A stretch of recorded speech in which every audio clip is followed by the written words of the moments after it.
Hello, good evening, everybody. Today, first of all, welcome to Icon Info System information series. Today, I'm going to show you how to take care of odor coming out of your refrigerator.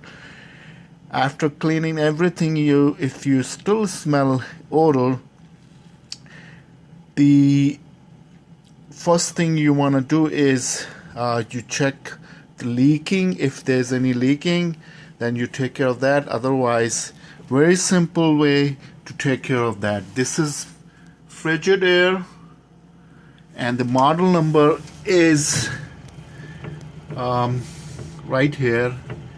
It's FRT8B5HQ0. So this is Frigidaire, and fridges, just for my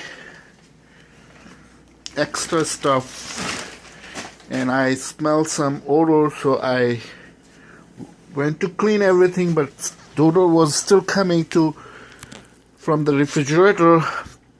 So what I did is I basically went in the back, take off this pan. It's very simple to take it off. You just take it off like that and rinse it with hot water, and then 1 to 100 bleach water is good, or any cleaning solution, and clean it very well, and basically put it back just like that, and that'll take care of that. Thank you for watching it. Please do not forget to subscribe it, and have a nice evening. Bye bye.